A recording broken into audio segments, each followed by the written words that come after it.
देख लो भाई इनकी डाइट कैसी हो रही है। मतलब कहने का ये है कि जब अम्मी ने केक कट करा तो इतना छोटा सा पीस जो है वो खिलाने की कोशिश की तो कहती नहीं मैं मीठा नहीं खाऊंगी। और अगर आप ध्यान से देंगे तो देखेंगे तो अम्मी ऑलरेडी खा चुकी थी।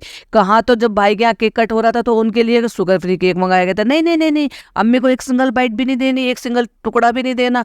और अम्मी ऑलरेडी खा चुकी थी, जो कि चालू अपनी ने बड़ी ही चालाकी से उसको एडिट कर निकाल दिया। Hi friends, welcome back to my channel. Channel में न्यू है तो चैनल को सब्सक्राइब कर लें और साथ ही साथ बेल आइकन प्रेस कर दें, जिससे कि मेरी आने वाली वीडियो की नोटिफिकेशन आपको पहले ही मिल जाए।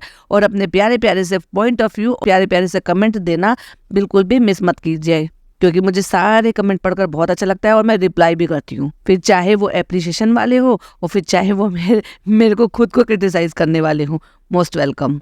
तो ये तो आपने हमारे पिछले वाले पॉडकास्ट में सुन ही लिया था कि फनी भाई क्यों गए हैं वहां पर, ये हमने बता दिया है। लेकिन अब आपको ये भी सोचना चाहिए या फिर जाकर उसके कमेंट बॉक्स में कमेंट करना चाहिए कि आप क्यों नहीं जा रहे। क्योंकि ये जो वक्त होता है ना, ये ऐसा वक्त होता है जब कोई हज पर जा रहा होता है अपनी गलतियां माफ कराने की, अपने गुनाहों के लिए दुआएं कराने के लिए, किसी से कहा सुनी हो गई हो तो उसको माफ करने की, दिलों को साफ करने की।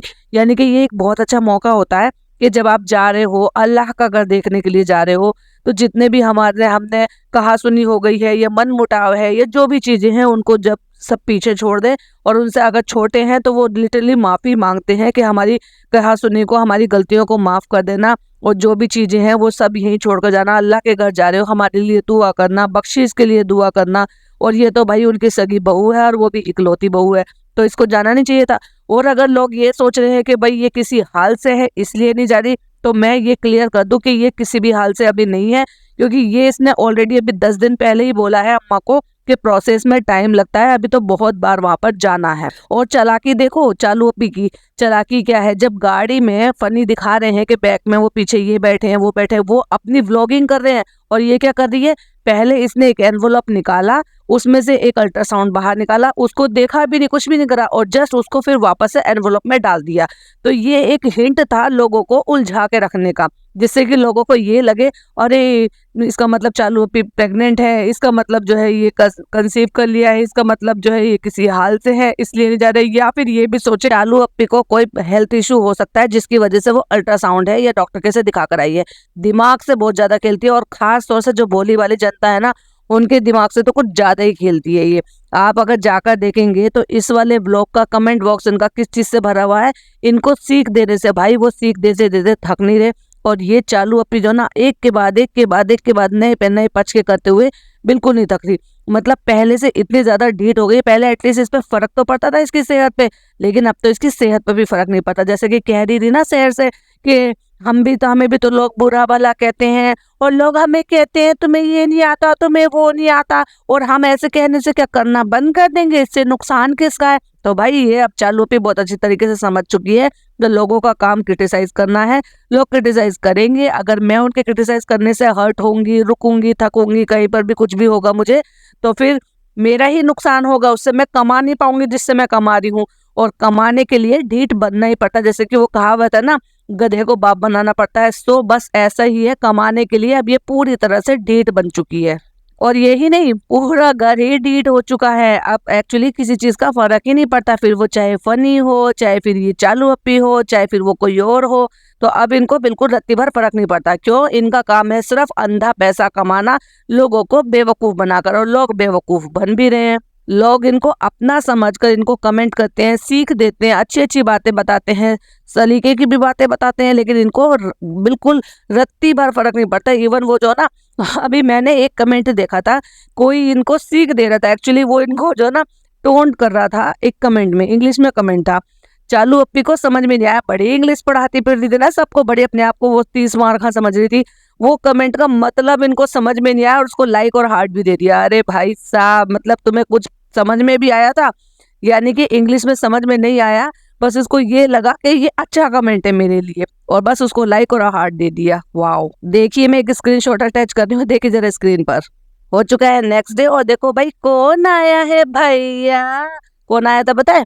एक प्यारा सा क्यूट सा बेबी, यानी कि रू बेबी। अब रू बेबी की मम्मी ने अब समझदारी दिखाई है, जिसके लिए मैं बहुत बहुत बहुत अप्रिशिएट करूंगी उनको, कि एटलीस्ट उन्होंने चाहे लोगों की बातें सुनकर, चाहे लोगों के कमेंट पढ़कर, तो इसीलिए तो मैं कहती हूँ जो भी कोई सीख देने हो, अच्छे बुरे जिस तरह के भी आपके मन में भाव आए, तो प्लीज जाइए और उनको कमेंट कीजिए। एटलीस्ट उस चीजों की कम से कम सुनवाई तो होगी, वहां पर वो लोग उस चीज को करेक्ट करने की कोशिश तो करेंगे। अब देखो, अब सबने ये कहा कि दादी के साथ नहीं खेलता, ऊपर ही रखते हैं, हवा पानी नहीं बदलने देते, बस उसको बंद कमरे में रख रखा है, बस 5 BHK में ही रखते हैं उसको, बस नानी तक ही रखते हैं, दादी के पास नहीं भेजते। तो देखो भाई, अब उन्होंने नीचे भेजना शुरू कर दिया है। नीचे पूरी मुदाहा मंडली है, वो सब उसको लाड प्यार भी करते हैं, पुच्ची भी करते हैं, चूमते भी हैं। तो देखो, सीधी सी बात है, आप साफ सुथरे रहोगे तो कोई दिक्कत नहीं है बच्चे को प्यार करने में, चूमने में, किस करने में। तो वो ऐसा नहीं है कि उससे कुछ भी नुकसान हो जाएगा या कोई भी ऐसी चीजें हो जाएंगी।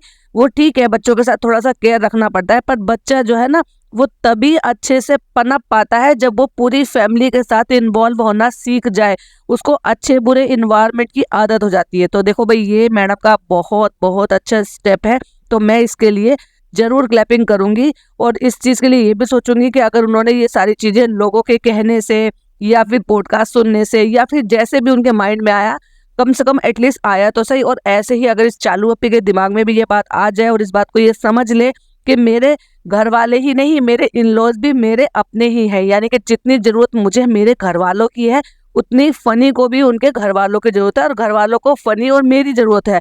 तो भाई जाए और कम से कम ऐसा करे कि महीने में 2-4 दिन यहाँ रह ले और पूरा महीना वहां रह ले, और बाकी का काम तो आजकल ऑनलाइन हो ही जाता है। तो जो भी ये बिजनेस कर रहे हैं उसको ऑनलाइन भी देख सकते हैं। फिर मुंबई में तो भाई है ही ना देखने के लिए कि कभी इमरजेंसी में कोई चीज हुई तो कितनी सी देर लगती है यार, तुम इतना पैसा कमा रहे हो, फ्लाइट से आ जाओ, फटाफट से करके चले जाओ।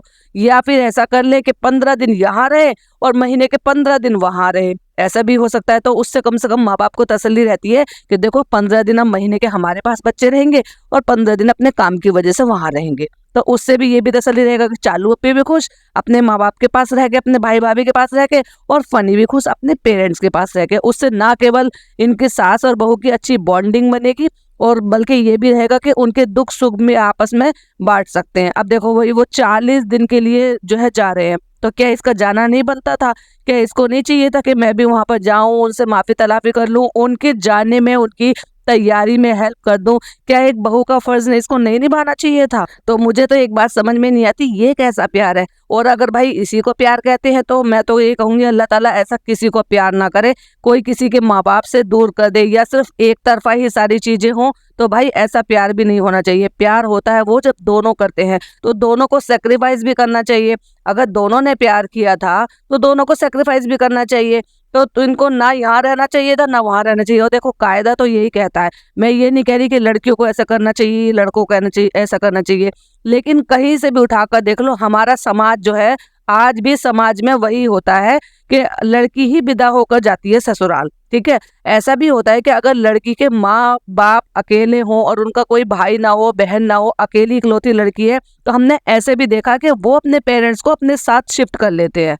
तो यहाँ तो उल्टा चल रहा है भाई, यहाँ तो माँ बाप को अकेला छोड़ दिया गया। जिनकी अकेली एक सिंगल एक बेटा है, ना कि कोई और बहू आएंगी, उनकी बेटी भी पास में नहीं है। भाई अगर उनकी बेटी वहाँ पे पास में रह रही होती, उसी शहर में रह रही होती, उसी जगह पे रह रही होती, जो कि उनकी शादी भी गाँव में वही मुदाहा में हुई है, तो भी ये तसल्ली रहती है कि एटलीस्ट बेटा नहीं है पर बेटी तो है, कि उनके दुख सुख में जाकर 5 मिनट 10 मिनट लगेगी और जाके उनके पास पहुंच जाएगी, वो भी इतनी दूर वहाँ पे सऊदी में रहती है।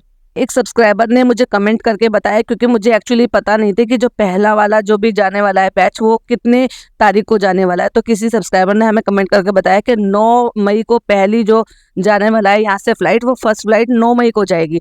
तो मे भी हो सकता है इनकी फर्स्ट फ्लाइट हो, इसीलिए वो तैयारी कराने के लिए जा रहे हो। तो देखो भाई, वो तो हाथ कंगन को आरसी किया और पढ़े लिखे को फारसी किया। अब जब वहां पे फनी गए हुए हैं तो ये तो ऑलरेडी पता चल ही जाएगा कि वो 9 फरवरी को जाने वाले हैं या उसके बाद वाले स्लॉट में जाने वाले हैं। तो वो तो देखने वाली बात है, बट मैं 100% श्योर हूँ इस चीज़ के लिए कि वो वहाँ पर इसलिए गए हैं जिससे कि अपनी अम्मी अबू के जो भी काम है, पेंडिंग काम है, तैयारी है, या जो भी कुछ है वो करा सके। और उसके बाद जब वो हज से लौट आएंगे उसके बाद ये इनके पास रहेंगे, जो कि आपने सुनने को मिला भी होगा उनके ब्लॉग में। लेकिन इस बात की क्या गारंटी है कि जो इनके रिश्ते हैं, जिस तरह के इनके रिश्ते हैं, कि वो वाकई यहाँ पे आना प्रेफर करेंगे भी या नहीं करेंगे, क्योंकि लखनऊ से डायरेक्ट फ्लाइट जाती है। तो लखनऊ उससे डायरेक्ट फ्लाइट आती भी है। तो अब एक बात बताइए, जब डायरेक्ट ही जा सकते हैं तो वो मुंबई क्यों जाएंगे? नहीं होगा इनका अगर मन होगा, या इनके रिश्ते अच्छे नहीं हुए तो हो सकता है वो ना भी आए, बट मेरे हिसाब से इसको जाना चाहिए था। आपके हिसाब से क्या है, कमेंट में मुझे जरूर बताइएगा। जितना ये हिबड़ा फाड़ फाड़ के नाच, मतलब मेरा कहने का मतलब ये है कि हिबड़ा फाड़ फाड़ के ये रोना धोना मचा रही थी। वो गाना है ना, हिबड़ा मतलब हृदय, हृदय मतलब मन, यानी कि जितना अपने दिल से रो रही थी ना, ये रो रो के इसने जो है ना अपनी ऐसे आंखें भी सुजा ली थी, मुंह भी फुला लिया था।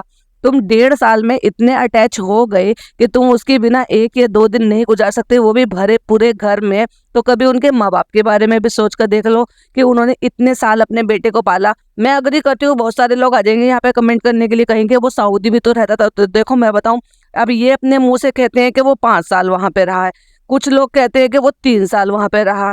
तो अब ये तो अल्लाह बेहतर जाने कि वो 5 साल रहे या 3 साल रहे, पर एटलीस्ट माँ बाप को सब्र रहता है कि हमारा बच्चा, अभी शादी नहीं हुई, देखो कोई और रिश्ता नहीं जुड़ा, रिश्ता जुड़ जाता है तो 2-4 बातें और जुड़ जाती हैं साथ में। तो देखो भाई, शादी नहीं हुई थी, कमाने के चक्कर में वो गए हुए थे वहां पे, तो ये पता था ना कि वो बहुत ज्यादा दूर है, लेकिन वहां दूर होने के बावजूद भी वो अपनी बहन के करीब थे। तो बीच बीच में वो अपनी बहन के यहाँ पे आते जाते रहते थे, तो उनको तसल्ली रहती थी कि भाई चलो दूसरे देश में रह रहे हैं, कमाने के लिए गए हुए हैं, एटलीस्ट काम करने के लिए गए हैं। लेकिन जब एक बच्चे की शादी हो जाती है ना, एटलीस्ट लड़के की शादी हो जाती है, मैं लड़के के ऊपर बात करूंगी, लड़की तो शादियां करके जो है न विदा हो जाती हैं, अपने ससुराल चली जाती है, लेकिन जब लड़के की शादी होती है तो ये होता है घर में दुल्हन आएगी, बहू आएगी, वो घर संभालेगी। अब तक हमने अपने घर में जिम्मेदारी निभाई थी, आगे से फिर वो संभालेंगी, जो कि हमारे समाज में होता आया है। भाई अब नहीं होता है, ठीक है, धीरे धीरे चलन बदलता जा रहा है। ऐसे भी हो गया कि लड़कियां पढ़ती हैं, अच्छी खासी वो जॉब वगैरह भी करती हैं, तो उनके जो इन लॉज है उनको अलाउ भी करते हैं, उनको पूरी तरह से सपोर्ट भी करते हैं, तो वो मैटर दूसरा हो जाता है। लेकिन इनका मैटर दूसरा है। एक तरफ तो ये दखियानों की बातें करती हैं, एक तरफ तो ये दिखाते हैं कि कितने जमीन से जुड़े हुए लोग हैं। तो जमीन से जुड़े हुए लोग हैं तो जमीन से जुड़ी हुई बातें क्यों नहीं करते हो? इनकी अम्मी क्यों नहीं इनको सीख देती कि क्यों उनको वहां पे छोड़ दिया? एक्चुअली में इनके घर की अम्मी की वजह से, इनके घर की वजह से, इनके जो रेपुटेशन है ना, उसकी वजह से एक मेन कारण था इनकी शादी का ना होना। वो क्यों नहीं, इनकी जो बहन है वो राजी हो रही थी, इस वजह से नहीं राजी हो रही थी क्योंकि जैसे ही उन्होंने देखा ना इनकी अम्मी का रवैया इनकी दादी के साथ, जिस तरह से, अल्लाह तौबा है किसी को इस तरह की मौत ना मिले जिस तरह से इनकी दादी को मिली थी। लिटरली वो बता रहे थे एनएफ के थ्रू जो हमें पता लगा था कि वो नाली में गिरकर उन्होंने अपना दम तोड़ दिया था। अल्लाह तौबा है, किसी अपनों के भरे पूरे परिवार के होते हुए, के सेलिब्रिटी के परिवार के होते हुए भी उनको ऐसी मौत नसीब हुई थी। अल्लाह किसी को भी ऐसी मौत नसीब ना करे। तो उनकी ऐसी हालत देख करके ये कितने कट्टर दिल के हैं, कितने कैड़े दिल के हैं, जो अपनी सास को ना पूछ सके, जो बिल्कुल तवज्जो ना दे। तो मैं उन्हीं के घर की बेटी को मैं कैसे अपने घर में ले आऊं? कैसे मैं, हम ये सोच ले कि जैसे वो कहावत सुनिए ना, आंखों देखी मक्खी निकलना, तो कैसे, जब वो पहले से ही पता है सारी चीजें कि ऐसे हुआ है वैसे हुआ है, पूरी हिस्ट्री पता है सारी, तो भाई वो कैसे किसी का मन ऐसे मान जाएगा? लेकिन वही वाली बात है ना कि अपने बच्चों के सामने इंसान मजबूर हो ही जाता है, माँ बाप। फिर वो बहन भी मान ही गई धीरे धीरे करके। फिर वो दूसरा किस्सा तो है ही, वो जो है बॉर्नविटा की पुड़िया का। अब वो एक्चुअल में क्या है, कितना है, ये तो हमें अभी नहीं पता, लेकिन जितना भी पता चल जाता है इधर उधर से, तो ये है तो सही फैक्ट। अब कितना सच है उसमें, कितना नहीं, ये भी वक्त आने पे पता चल ही जाएगा कि किस तरह से और कौन सी धमकी देकर राजी रजमा कराया गया है। पर फिर भी फाइनली अगर वो राजी हो गए थे तो इनको तो और ज्यादा खुश होना चाहिए था कि इनको इनका प्यार मिल गया, और क्या चाहिए था। अब ये थोड़ी ना कि तुम्हें तुम्हारा प्यार भी मिल गया, 6 साल का रुका हुआ, तुमने लव मैरिज भी कर ली, उसके बाद भी तुम अपनी मन मर्जी की भी जिंदगी जियोगे, तो ये थोड़ी ना होता है। तो तुमने तो यही सब करके दिखा दिया, उनका डर सच कर दिया, और अपनी मन मर्जी से अपनी जिंदगी को यहाँ पे जी रहे हो। किसके नाम पर? बिजनेस कराने के नाम पर। और उनको क्या मिला? एक लड़के के माँ बाप को क्या मिला? कुछ नहीं। बेटा भी गया और बहू भी गई, ना बहू घर में आई, ना उनको वो ये आगे की खुशहाल जिंदगी मिल पाई कि भाई बहू हमारे घर में आएगी, हमारे आगे के काम देखेगी। जो से एक सास की जिम्मेदारी होती है वो धीरे धीरे अपनी बहू को सिखाती है, क्या रिश्तेदारी में जाना आना, क्या लेना देना, कैसे होता है कैसे नहीं होता है। क्योंकि देखिए भाई, एक उम्र हो जाती है तो उसके बाद जो है धीरे धीरे सास अपनी जिम्मेदारियां जो है वो अपनी बहू को देना शुरू कर देते हैं, और ये ट्रेडिशन चलता आ रहा है। मैं कोई नई बात नहीं बता रही हूँ, जो चलता आ रहा है वो चलता आ रहा है। अब भाई ये इकलौती बहू है घर की, तो डेफिनेटली उनकी अम्मी जब बिल्कुल अब करने लायक नहीं रहेंगे तो धीरे धीरे इन्हीं को ही करना पड़ेगा ना, क्योंकि यही बहू है घर की। हाँ, होती कोई और बहू तो ये भी फारिग हो जाते इस चीज से कि दूसरी तो है ही, चलो भाई वो कर लेंगे, कोई बात नहीं, एक ने नहीं करा ना एक ने करा, तो उससे उनकी अम्मी पापा को भी सब्र आ जाता कि चलो भाई एक बेटा नहीं है तो एक बेटा तो है, एक बेटा बहू तो है, चलो ये संभाल लेंगे, कोई बात नहीं, ऐसे तो हो जाता है। लेकिन एक ही बेटा एक ही बहू, और वो भी आके जो है इस तरह से चले जाएं, चलो वो भी चलो छोड़ो पुरानी बातें, अब जो कर लिया सो कर लिया, ठीक है, तुम्हें तुम्हारा प्यार मिल गया, पर एटलीस्ट तुम रिश्तेदारी तो निभाओ, तुम अपने फर्ज तो निभाओ, फर्ज से पीछे क्यों हट रहे हो। और जैसे मैंने कहा था कि ये लड़ाई झगड़ा करके भागी है वहां से डेफिनेटली, तो ये वहां पे उनको फेस नहीं करना चाहती थी, क्योंकि जैसे ही फनी चले गए हैं ना, फनी के जाने के बाद वो वहां से निकली है उनके बहन और बहनोई, क्योंकि हमने उनके भांजे की स्टोरी देखी थी इंस्टाग्राम पर। इसका मतलब वो इतने दिन की छुट्टी पर आए थे जिससे कि वो अपनी अम्मी के साथ टाइम बिता सके वहां पर। अब वो चली गई, अगर ये जाती वहां पे फनी के साथ तो इसको भी उनको फेस करना होता, ये उनको फेस करना नहीं चाह रही थी। मैंने कहा था ना, डेफिनेटली कुछ ना कुछ ये लड़ाई झगड़ा कर कर आई है वहां से, इसी वजह से ये नहीं गई है। ये चाहती तो बहुत अच्छा मौका था, वो हज पर जा रहे हैं, उनकी तैयारी करानी होती, उनके साथ टाइम बिताना होता, उनको चीजें समझानी होती, जैसे भी करते अपने फर्ज तो निभाते। और दूसरी बात, ये तो बिल्कुल भी किसी भी तरह से सच नहीं है कि ये दूसरी तरीके से नहीं गई, ये किसी वजह से नहीं गई, या कुछ और पाबंदी है, ये ट्रैवल नहीं कर सकती, ऐसा कुछ नहीं है। दिन रात ये गाड़ियों में घूम रही है, कौन सा ये घर में आराम कर रही है, और ना ही कोई इसको हेल्थ इशू है, ना ही कोई इसको प्रेगनेंसी का कोई इशू है, ना ही कोई और प्रॉब्लम है इसको। ये हट्टी कट्टी है, योगा ये कर रही है, ट्रेडमिल ये कर रही है, तो इसको ना ही ये कंसीव किया है और ना ही कोई और हेल्थ इशू है, इसको माइंड का इशू है, इसको ईगो है, ईगो के चलते ये नहीं गई है वहाँ। अब देखो भाई, मैं किसी एक टॉपिक को ले लेती हूँ तो बस उसी टॉपिक पर जो है वो चीजें निकलती रहती हैं और बातें होती रहती हैं। चलो, ये पॉडकास्ट बहुत बड़ा हो गया है, तो ये मेरे को इसी रिलेटेड से, इसी चीज से जुड़े हुए चीजों से बनाना था कि किस तरह से फनी वहां पर चला गया, ये नहीं गई है, इसने क्या किया। हालांकि मुझे पॉइंट्स बहुत सारे इसके ब्लॉग में से लेने थे, वो हम नेक्स्ट पॉडकास्ट में कवर करेंगे। ये वीडियो आपको अच्छी लगी तो प्लीज लाइक कीजिएगा, शेयर कीजिएगा और हमारे चैनल को सब्सक्राइब कीजिएगा। मिलती हूँ एक और अच्छे से वीडियो के साथ, और अपने पॉइंट ऑफ व्यू जरूर शेयर कीजिएगा, मुझे कमेंट पढ़कर बहुत अच्छा लगता है। और जितने भी नए लोग, डे बाय डे नए लोग हमारे साथ जुड़ रहे हैं और कमेंट कर रहे हैं, उसका तहे दिल से शुक्रिया। मिलती हूँ नेक्स्ट वीडियो में, टिल देन बाय बाय, अल्लाह हाफिज, टेक।